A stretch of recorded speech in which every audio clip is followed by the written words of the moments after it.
Hello, everybody. Welcome to another episode of Peak Potential Success Show. My name is Fong. I'm an entrepreneur, a real estate investor, a business strategist, a best-selling author, and a speaker. Now, every single day, I get the opportunity to help my clients unlock their potential. And every single time, I see a lot of people out there who's not reaching their potential. They're not opening up. They're not taking action. And maybe it's just because they're missing that little something. They're missing that perspective. They're missing that strategy, that tip, that story from somebody else, that motivation, that push. And that's why I have this show, because I want to be able to help as many people reach their potential, maintain that potential, and reach that new peak potential every single time. Now, today, I'm absolutely in awe and very, very honored to have a very, very special guest. This guy is absolutely amazing. He's a global real estate investor. He is the host of the Investorpreneur Show, and he has real estate all over the place. He's helping other people invest. He joint ventures with other people, and he speaks all over the world as well. So please welcome a very good friend of mine and absolutely honored to have him, Mr. Peter LEUNG. Thank you very much. Thanks for having me on the show. It is awesome to share that mission of inspiring other people. Yeah, it's absolutely so much fun to be able to reach out, add value, and just help other people get to more success or reach different potentials that they never ever dreamed of, correct? Absolutely. And I have to say this, if it wasn't for how other people have helped me do that, if it wasn't for other people like coaches, mentors of mine who has made a difference and an impact on me, I wouldn't have been where I am today. So I am very, very fortunate to be able to pay it forward and to be able to spread that news of how we can do better and how we can all benefit from each other. Mm-hmm.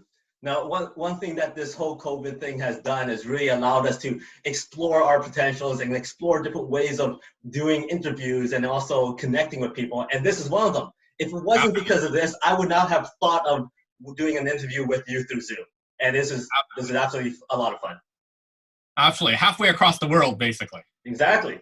Now, just for the people who haven't really known what you've been doing or how you got to where you are, give us a good 2, 3, maybe 5 minutes of where you started off and your process and how did you get to who you are today. Cool. So again, thanks for having me. My name is Peter LEUNG. I'm a global real estate investor. I'm an investor in global real estate. I am in UK, I'm in Canada, as well as US, and a little bit in Latin, South America.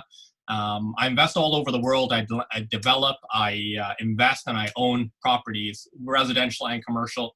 And it was only the journey for me started all because of my family.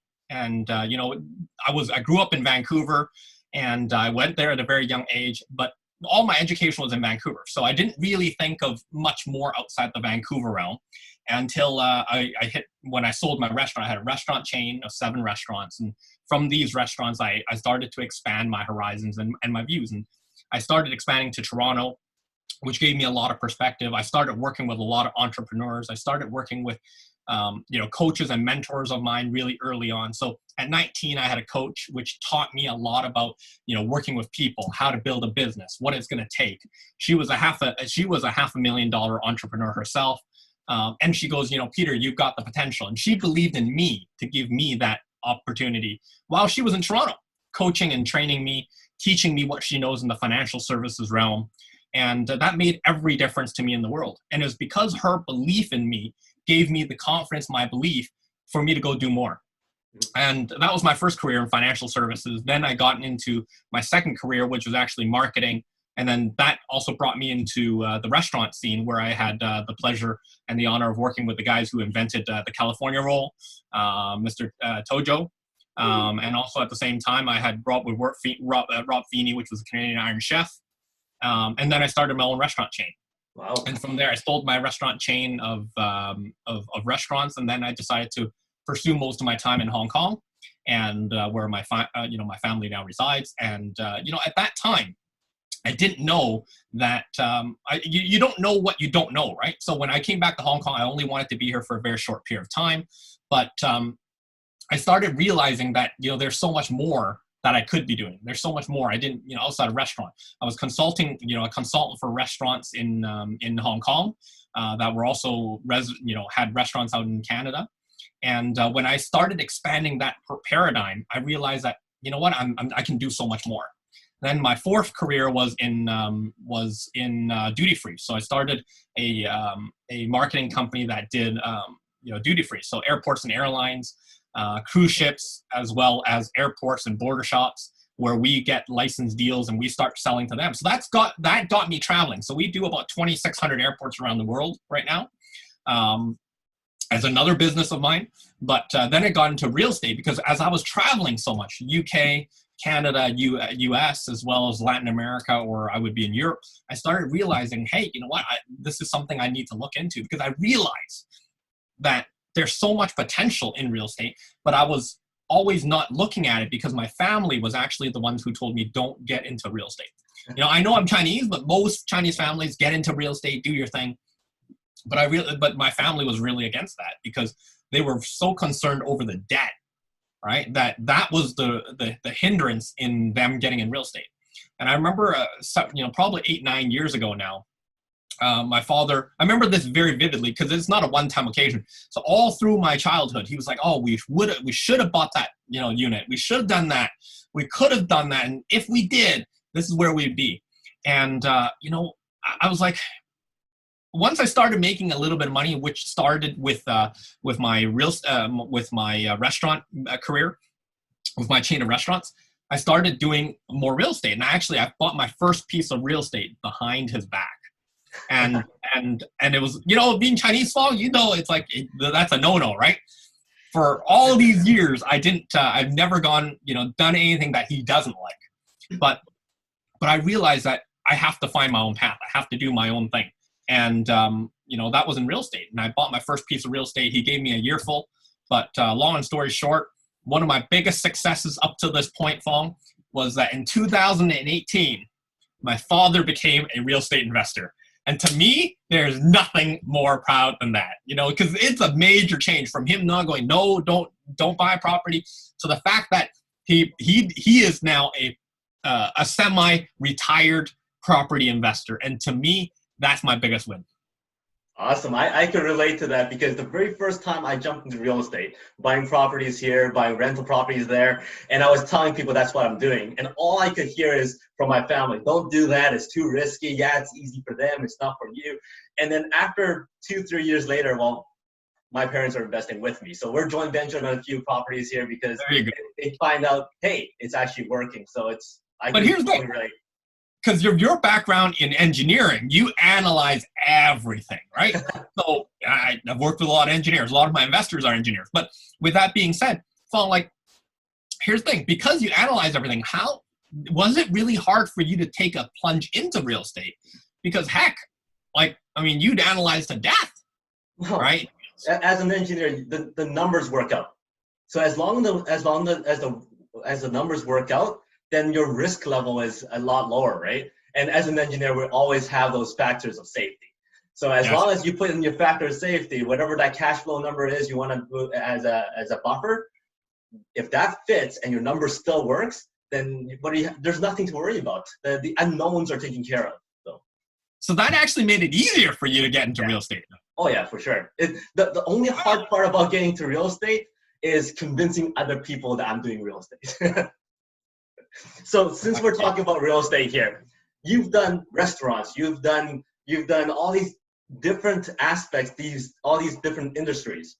Why are you back to, why is your main thing real estate? What's so great about real estate that makes you so passionate about it? Well, real estate's not about get rich quick, but it's really about get rich for sure, right? And for me as an investor, whether in stocks, equities, derivatives, bonds, FX, Forex, private equity, the whole bit, at the end of the day, as investors, we have to evaluate risk, right? And even in business, we're evaluating risk. If I'm going to go do a restaurant, what's my risk and what's my return? So like anything, it's all about the risk. And I knew that at a very young age that first and foremost, I knew that working for somebody, a job means journey of the broke. To me, it was just, there was no way that I would ever become financially free, right? And very young, because of my first career being in financial services, I was seeing doctors, lawyers, accountants. I was sitting down with lots of people, Fong, that I thought on the outside looking in that they would be so successful. They must make great money, and they do. But they have this lavish lifestyle. They have this huge house, a beautiful car, 3 kids, and their spendings was way over their income. They were just over broke, right? And I realized that if I had a job, that's what I'm going to be like. If I make $40,000 a year for 40 years, that's 1.6 million. That buys me one house in Vancouver, and that's assuming I don't have kids, I don't buy a car, I don't go on dates, I don't do anything, right? So that in Vancouver, it's bloody expensive for this real estate, right? So you can see that because of that, I realized I had to find another way. And so I never, ventured into the job world. I always knew that I had to create my destiny. And so whether it was in one career or another, that gave me the stepping stones to get to where I am. And real estate, the reason why I believe in real estate is about getting rich for sure, right? And that reduces the risk. And also at the same time, if you look at the people, I studied this really far back, and I realized that how many people become financially free because of, become millionaires because of real estate. And prior to the tech boom, there were more people on the Forbes list that was associated with real estate than any other industry. And that's just because of how real estate works. It's not like stocks. You hardly hear anybody get rich because of stocks, right? Like become financially, like I'm financially rich now, hedge funds and all that. Yeah, in that basis, but they're not the investor. They're collecting these massive fees.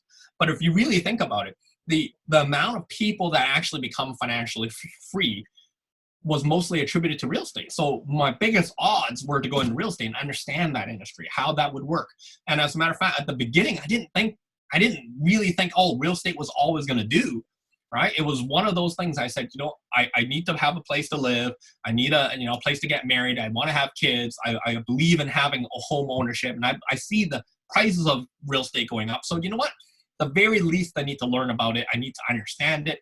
And let's see where we can go from there. And once you get started and it starts to go, this really makes sense. This still really, this intrigues me. And the better you do, there's it's like catch-22, right? Catch-22, where you have the more that you do, right? And the more your success you're at it, the more that you want to learn about it. And the more you learn about it, the more successful you're going to be at it. Yeah. And that's just how everything is. Positive reinforcement, right? Just like, we now both have kids and tell you, you're supposed to reinforce their good behaviors, right? And they're going to do more of those good behaviors. And for me, the successes and the learnings I've had in real estate propelled me to learn a lot more about real estate and then really study it, be a student of the industry. And from there, it was no looking back. Even though I have other businesses, real estate became my core business today. And I'm excited more than ever to go expand that business in this day and time, right? So that's how it all happened.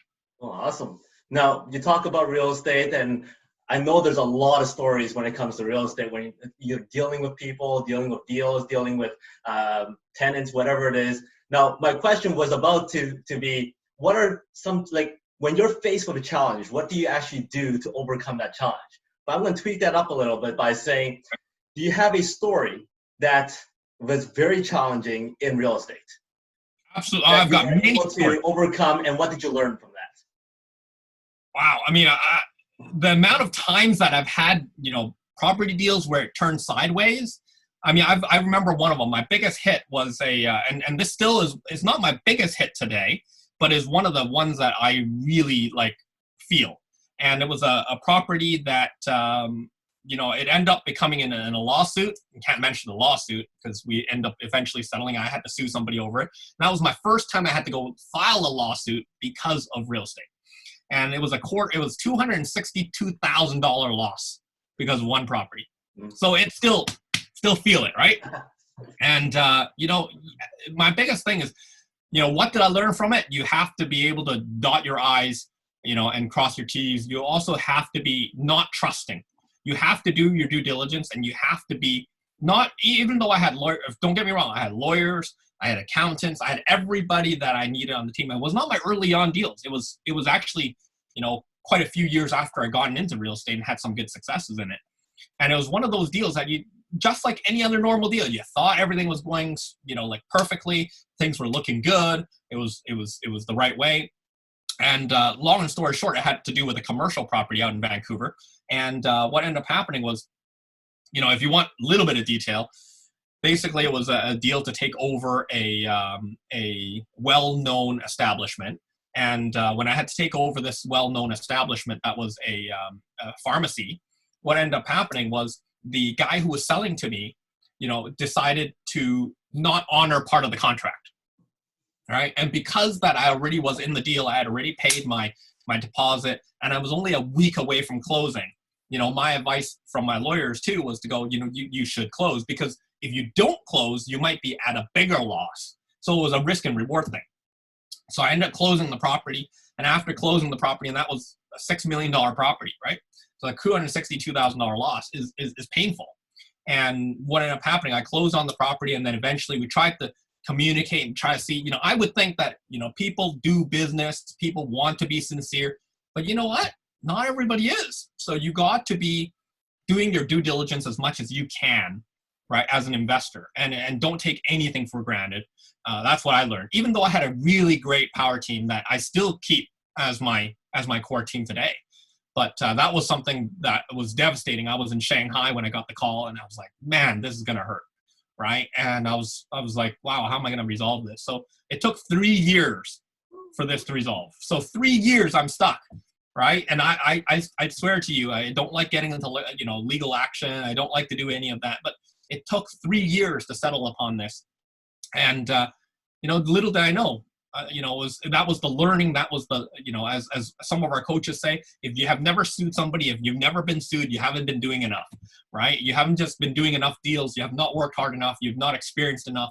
And, little did I know, it was one of those things I had to learn the hard way, but that gave me more confidence doing, okay, what do I need to watch out for? How do I need to position myself? How do I do this due diligence even better and more rigorously in my real estate career? So that taught me in every aspect of my career. Yeah, you mentioned the coach, and my coach really helped me out when it came to the legal side of things. Gave me that insight as to, okay, what to expect if I have to evict somebody or go to court or all that kind of stuff, and really just calmed my mind. Now, how has working with a coach really helped you excel to proceed as to what you want to achieve? Well, it's hugely, right? Like I said, I've had a mentor, I've had coaches all along the way, right? In my career, I started having that essentially, well, my first coach, which was voluntary, obviously, was my father, right? Because I saw his work ethic really, really early on. I saw his work ethic, and that was super important to me. Some people go, oh, I didn't get to spend a lot of time with him. And that is true. I didn't get to spend a huge amount of time with him in my childhood, but I saw his work ethic. And that to me was the first thing that I want my children to see, right? But aside from him, then it was mentors. In each of my careers, I've had mentors and coaches that have helped me tremendously. And how important is a coach?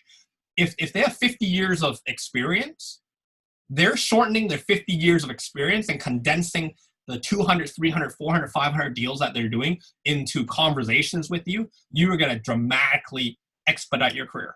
And to me, there's nothing more important than that coach, right? Michael Jordan has a coach. You have, Tiger Woods as a coach. Why is that so important? It's people don't realize the fact that if you want to excel, then you need the experience of other people. Right. And that's how you can get much further ahead, faster, right? And if you want to win, if you want a job, you don't need a coach, right? I mean, that's your boss. But if you want to win, then you do need a coach, whatever that capacity is, You need somebody that can, guide you and be your sounding board, be that person that can give you objective information to be able to when emotion plays in anything, they'll be able to go, here, this is what you do. This is how I handled it. This is what I suggest you do. This is where you go knocking on doors. This is how you're going to be able to solve this problem. It's hugely important, because instead of spending hours and hours or months chasing after something, right? That's why you pay your lawyer so much money, right? Or your accountant so much money. In a way, they're providing that expertise, and you need somebody that have their expertise in helping you get to where you want to go. And I think that's hugely, hugely important. Well, with regards to real estate right now, what do you see the short term and the long term of, let's say, the Canadian market? What do I see of the Canadian market? Well, you break it into a few different demographics. Like if you looked about Vancouver or Toronto, I think the prices of property isn't really going to come down very much, right? Despite the fact that I want them to come down a lot, but I don't think it will. Essentially the government has insulated this current environment with how much downfall it will have.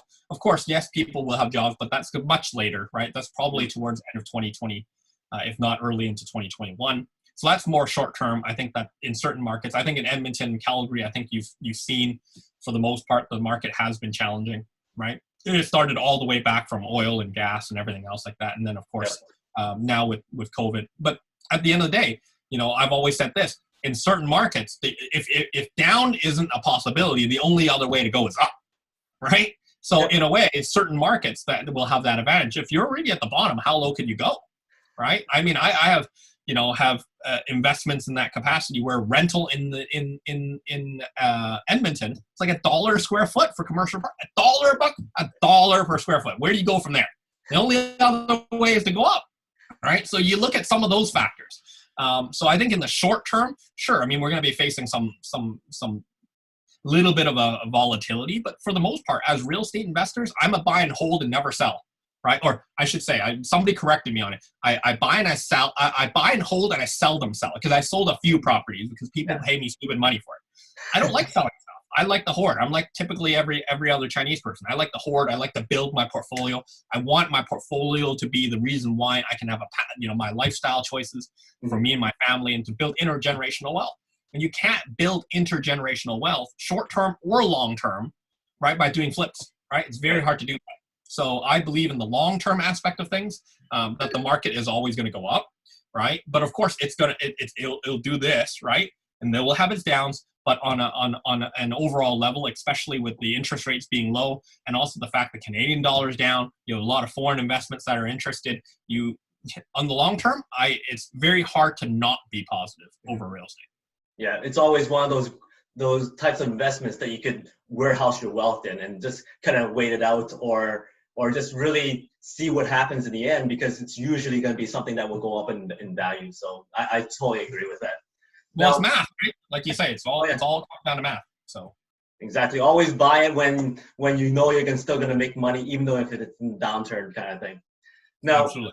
For those people who really want to jump into real estate right now, and they have absolutely zero real estate experience, what would you say is the first 3 steps that these people should take?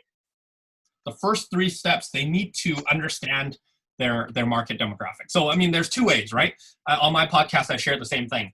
One was you have to determine whether you want to be an active investor or a passive investor, right? And there are ways that a lot of people can be a passive investor. It doesn't mean that this becomes your career, or this becomes something you have to do, right? But you need to learn about it. So you have to determine active, passive, and from there take the right courses of action, right? From a passive level, you can invest in a REIT, you can do private equity, you can do a number of different angles from a passive. You can work with you and I, right? Work with investors who are actively invested, right? And you're in a way that's going to insulate you from the bad choices you're going to make. Or if from the active basis, you're going to determine, yes, I have to learn, what am I going to look for? What type of properties do I want? What type of resources do I have? So I think determining active and passive, doing your research and understanding the parameters of who you want to work with. Those are the first 3 things. If you don't know who you're going to work with, and I don't suggest that unless anybody, outside their home, they actually want to be serious investors or investing in real estate, I'd say identify the people that can coach you on it, that can teach you about it, that can sort of walk you around, what you need to do, determine if you're going to be active or passive, and then do your research on those specifics. Great. Now, when we're doing this interview, you're actually in Hong Kong right now, and it's actually very, very late. You obviously have a lot of energy, and you obviously are very motivated and passionate about what you're talking about. How do you keep that momentum? How do you keep that motivation and that energy up even though if you're so successful already? That's a good question. I mean, I asked my coach that, right? and I'm like, how do you do what you do, right? But part of it is you have to enjoy it, right? And you enjoy it. And the more that you succeed at something, the more you'll enjoy it, right? So I think for me, having that success and actually working with my coach, going, how do I do this? How do I structure these deals? And this is where, in my opinion, Fong, we're going to see some great opportunities all around the world. And, the Canadian market's probably a little bit more insulated, but how I keep that is because you don't need to run a marathon like a 100-meter dash, right? That's what I've told a lot of people. You don't need to run a marathon like a 100-meter dash. You will burn out. But what you can do is you make these short spurts and go identify when the opportunities are, and you need to be prepared for those opportunities. So this isn't day one of me going, hey, you know what? Let me go start this. No, it's you have to be in preparation for what is about to happen. And we as investors have always anticipated, hey, we want situations to happen. I said, crisis is an opportunity. That was my first episode on my podcast, because that is why that's so important, is because right now we're going through a lot of situations. A lot of people need our help. A lot of people are calling because they go, Peter, can you help me with my arrangement? Can you help me with some financing arrangements? Can you help me, look at what I can do to speed up, or financing, or, adoption with their strategy? This is the time to actually go get the work done, right? So this is the time to take a break. For me, as a matter of fact, right now, I'm more excited than ever. Well, at least in the last couple of years. The last time I was working this excitedly in real estate was the fact in 2016 in UK, when they decided to do it at Brexit. And I said, this is going to be my next payday, right? And little did I know that became my biggest growth spurt. That was my second biggest growth spurt up to this point, and was doing real estate at that time. So for me, right now is the excitement. This is the Super Bowl, right? This is the grand finale. So for me, I see it as focus your energy, right? Identify what you want to do. And instead of 40 years, how can I condense that to 4? How, instead of working for 40 years, are you willing to put some time to do 4 years of hard work instead of 40? And to me, that is my motivation. And my child now is my motivation, right? I want to build intergenerational wealth. There's a Chinese saying, Fong, there's a Chinese saying that wealth doesn't pass 3 generations. I don't know if you remember, that analogy.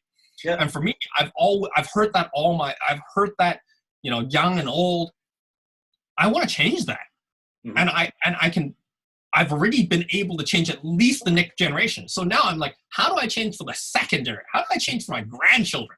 Yeah. And that's what I'm interested in. My parents gave me the opportunity to have a little bit of a good start, mm-hmm. right? I wasn't born with a ton of money or anything like that. We're a middle income family, but because they gave me the chance for education, that gave me a chance to learn my English, to have a global perspective, to have a more perspective than some. And that gave me my edge up. Now I need to be able to go, how do I pass the baton on, right? How do I start building his wealth? How do I help him, teach him the right theories? And that's by seeing me, right? If I'm just sitting around doing nothing, kids learn so fast. They learn everything that we don't want them to do, right? Exactly.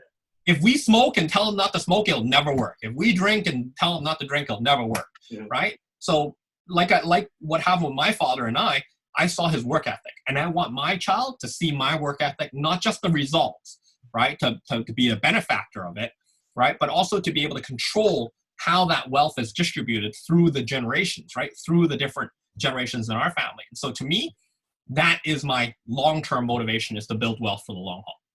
Awesome. That's very motivating, and that's something I'm working on as well, keeping that generational wealth going, because you want to leave that good legacy, and leaving a good legacy is a very good motivator. Now, you mentioned your podcast, Investorpreneur.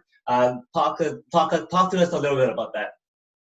Sure. I mean, it's basically because a lot of people ask me about, what do I do in real estate, and what type of different strategies and what type of ideas, what do you invest in, how do you invest in them? And a lot of my investors actually want to learn, right? And I'm totally keen on that. I say, in order for you to assess deals, in order for you to identify what you want to do as a goal for you in real estate or as an investment, then you need to understand, right? You need to have done your homework. So by putting the podcast, originally it was, conversations, right? It was messages, or it was, doing videos with them, or one-on-one chats with them. But of course, I realized that there's so many people that can benefit from it. A lot of, even my estate agents, right, that look for deals for me and goes, hey, how do you do that? Right? So I want that to be an avenue where people can learn. And I also want that to be where my children and the people who I work with can learn from. Hey, this is what your father did, right? So, I want that to be a reason, or some of my strategies not to be lost, right? It's like the Kung Fu, right? How do I pass on this stuff rather than just having it lost? And I think that's, paying it forward. So from an investorpreneur basis, right, where an investor meets an entrepreneur, I believe that you can be an investor and you can do enough investments where it becomes that's what you do as an entrepreneur. And that's what happened to me. I started building a little bit of my real estate. And then I realized that even though I do have other businesses in the duty-free space, I realized, wow, I mean, like, this is going to constantly go up, right? So that's where, even before the income of my real estate became the driving force, I switched over to real estate. I said, this is where the future is going to be, right? And that's what the vision is. And so I wanted to share a lot of that aspect, whether it's commercial, residential, parking alternatives, right? To people who want to learn how an investor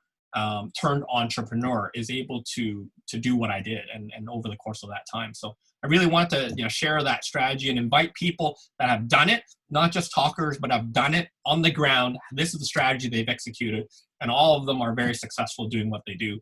And I really want to give that genuine perspective for those who want to start, for those who want to learn different strategies all over the world. So that's the purpose of the podcast. And how do people get access to this podcast? Well, you can visit us at, the best way is actually on Facebook, because we have all of it, videos, inspirations. We have interviews and everything else like that. So you can go to facebook.com/IamInvested, or you can look me up at I'm Peter Leung on Facebook or Instagram or any other medium. You'll see me on social media working with serial entrepreneurs and investors. So different ideas and all around the world. So UK, Canada, US, driven commercial, residential alternatives as well. Okay. Now, before we get to some quick questions to get to know you a bit more, if you had a chance right now and the world is your stage, you get to give one message, what message is that going to be?